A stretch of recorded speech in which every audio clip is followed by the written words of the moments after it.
in standard 5th. In these sessions, we will discuss the exercise of the 8th chapter, My Elder Brother. पहले हम 8th chapter के जो new words है वो देखेंगे। पहले है फाउंडेशन यानी कि सॉलिड बेस। जैसा हमने चैप्टर में देखा था कि बेस है वो क्लियर होना चाहिए। शेड्यूल यानी कि टाइम टेबल। ऐसे यानी कि आप भी लिखते हैं ना अभी ऐसे, वो स्पेसिफिक टॉपिक पर लिखना, कंपोजिशंस करना। फिर है आइडलिंग विदाउट एनी पर्पस और लेजी यानी कि आलसी। फिर है मास्टर्ड यानी कि जो एक्सपर्ट होता है उस सब्जेक्ट में जो मास्टर होता है वो। अब देखते हैं next exercise, reading is fun. Here we can see the questions answer. First, what are the things that Muna like to do? यानी कि मुन्ना को कौन सी चीज़ अच्छी लगती थी। Munna like to walk in the green fields. He also like to play marbles and fly paper kites. What did भैया do all day? यानी कि उसका बड़ा भाई पूरा दिन क्या करता था। भैया read books all day. Third, why was Munna not happy with the timetable that भैया made for him? यानी कि जो टाइम टेबल बनाया था उसके साथ ये मुन्ना क्यों खुश नहीं था। Munna was not happy with the timetable that भैया made for him because there was no time to play in timetable. That's why. Fourth, how do you think Munna felt when his brother was so strict with him? Why was Bhaiya so strict with? It means Munna. Why was Munna's brothers, यानी कि elder brother was strict because Munna felt like running away and going back when his brother was so strict with him. Bhaiya was strict with him because he didn't study much and instead went outside to play with his friend. Now, next question. Whose character do you like more? Munna's or Bhaiya's? Why? हमें इस कहानी में कौन सा character अच्छा लगा वो लिखना है। और and always and obvious the answer is I like Munna character most because he likes to play and enjoy his life with a complete fun. He want to live his life in another way. He is not boring like his bhaiya who always like to study the whole day. That's fine. Next exercise is the let's talk. First, do you have a timetable at school? Of course, we have a timetable at school. How many periods are there for the following subject and activity in 1 week? It means you have to write our timetables in this and how many periods, यानी कि आपको अपना time table लिखना है कि कितने periods आते हैं, इंग्लिश के कितने, हिंदी के कितने, मैथ्स के कितने, ईवीएस के कितने सारे। Second, now make a timetable for yourself including your study time and your play time. Now you have to make on your timetable. It's activity for you. You have to mention here your timetable. It means as we have learned in the our lessons, you have to write your time table in this table, यानी कि आपको अपना time table यहाँ लिखना है। अब देखते हैं next exercise. Next exercise is creative writing. देखो, creative writing it is also asking, it is also will ask in your exam also. देखो, लेटर राइटिंग है वो आपको एग्जाम में ये letter as a question form भी आ सकता है, ये लेटर आपको भी आ सकता है। The most format of a letter is given to. Here we can see the format of a letter. It's means how to write a letter, which things mentions in the letter, all that things are included in this format. Let's see. Letter to friends and close families are written in the same way as you speak to them. If you have a remember, we have discussed the Hindi in this chapter, जो ईला वाला chapter था, जिसमें हमें देखा था कि पत्र कैसे लिखते हैं, वो मैंने बताया थोड़ा सा। तो ये लेटर है ना, ये उसी की तरह है। देखो ये फॉर्मेट है, मैं बता दूं कि क्या है। इसमें जो पर्सन है वो अपने फ्रेंड को लेटर लिखता है। देखो यहाँ एड्रेस मेंशंस किया है, यहाँ डेट है, ग्रीटिंग है, फिर जिसको डेट डालनी एड्रेस डालना, फिर 2 लाइन है वो स्किप करना, छोड़ देना, फिर पैराग्राफ अपना स्टार्ट करना, पहले इंट्रोडक्शन लिखना, यानी कि you have to mention your subject, you must to do it. आपको पहले उसमें इंट्रोडक्शन लिखनी है कि लेटर किसके बारे में है। दिस इज माई फर्स्ट, देखो माई डियर माँ, पहले ये है ना वो फॉर्मल है, इतना। देखो इतना नेसेसिटी सब में आएगा, एड्रेस, राइटर्स एड्रेस, डेट और ग्रीटिंग्स। फिर यहाँ देखो, this is my first letter after a summer vacations, we started our classes Thursday after we reached the hostel. I was settled in the Vale. So this is introductions. Then wrote the letter. We have a new teacher for a day modeling and pottery. She tells us how to make a fruits and vegetables with the clay. We then paint them. They look or real. We have an inter-house poetry resistance coming up in August. I am really excited about it. It is a long poem, but we learned it together with our teacher. It is nice to be back in school with my friends and teachers. I remember you and Baba a lot. Give my love to the grandmother and grandfather. Do write back soon, your loving son Pratap. It means this is a letter, this is a format of a letter as we have learned in the Hindi also. जैसा as I earlier told you, जो इला वाला chapter है 5th शायद, उसमें हमने देखा कि वो भी एक पत्र है, तो आपको ये पता है कि उसको कैसे लिखना है। अब देखते हैं next exercise. After reading the letter answer the following question. अब इस लेटर को तो हमने देख लिया, लेकिन उसमें कई सारे क्वेश्चन आंसर भी है, वो भी लिखना है। Who has written the letter, यानी कि ये पत्र किसने लिखा था। तो देखो योर लविंग सन, ये पत्र प्रताप लिखता है अपने पेरेंट्स को। वो हॉस्टल में था और उसने इस लेटर में इतना ही बताया कि हमारे नए टीचर्स आते हैं और हमें क्ले से वेजिटेबल्स कैसे बनाते हैं उसके बारे में सिखा रहा है, nothing else. To whom has the letter been return, यानी कि ये लेटर किसको लिखा था। तो ऑब्वियसली जैसा मैंने कहा Pratap's mother.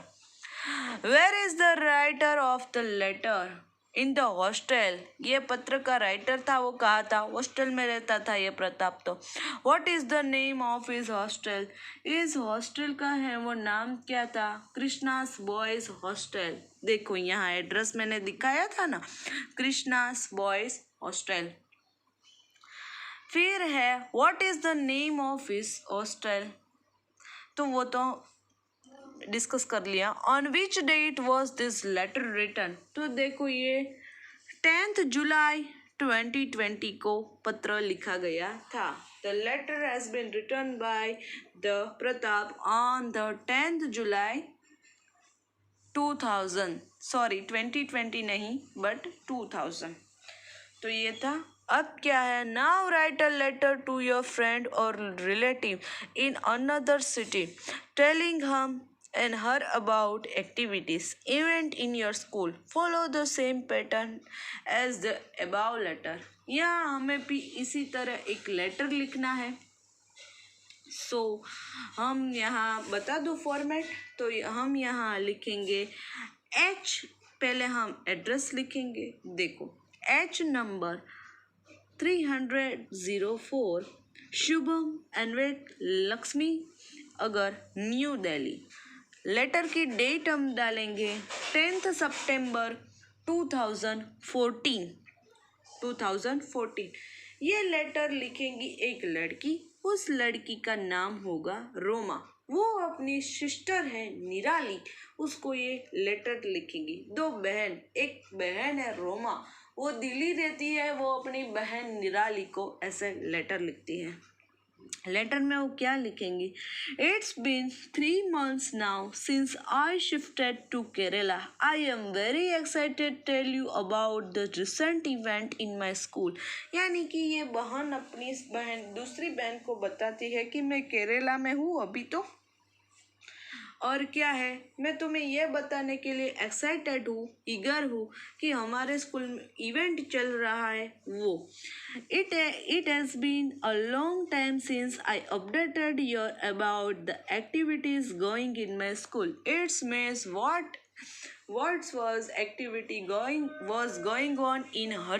She described it. We recently celebrated Onam in our school. Onam is the state festival of the Kerala, and it also held in the Kerala. यानी कि ओमन है वो एक केरला का स्टेट फेस्टिवल है। वो उसके बारे में बताती कि हमने हमारे स्कूल में ओनम सेलिब्रेट किया था, जैसे हम दिवाली करते हैं। It was celebrated wonderfully by all the teachers and students in my class. Everyone in the class prepared 10, 12, 11 dishes. They were spicy but delicious. यानी कि इस फेस्टिवल में हमें डिशेस थे वो बनाई थी। कितनी? 10 और 11 न्यू डिशेस, जो साउथ इंडियन डिशेस होती है वो। They were spicy but delicious. We then performed a Kathakali dance in the auditorium. Kathakali is the state dance of the Kerala. Kerala का एक नृत्य है कथकली, जैसे गुजरात का गरबा, राजस्थान का घूमर, वैसे ही ये केरला का एक कथकली है जो कई सारे स्टूडेंट ने परफॉर्म किया था, जैसे हम नवरात्रि करते हैं। फिर वो लेटर के एंड में बताएगी, in the end we got gifts from the principal as token of love. You should definitely visit Kerala soon so we both can enjoy the new culture together. Looking forward to meet you soon. Then her sister tell to Nirali that when will you come? We will celebrate this new culture together. यानी कि जब भी तुम केरला आओगी तब हम ये जो है वो डिस्कस करेंगे। एट द एंड वो क्या लिखेंगी? योर लवली सिस्टर निराली, your faithfully or your lovely sister Nirali. So don't worry, I will send you this letter in PDF also. Now we will look the next exercise. Comprehension. As we have learned the comprehensions, तो हमें पता है कि comprehensions क्या है। Paragraph है, उसमें एक क्वेश्चन आंसर है। First we will learn the paragraph. Read the following passage and answer these questions. Oliver was a 9-year-old boy. He lived with her homeless boy is an orphanage. He was a pale and thin as were each of her boy. He was a pale and thin as were the other boys living there. This was because they had to work hard but were never given enough to eat. The owner of the orphanage, Mr.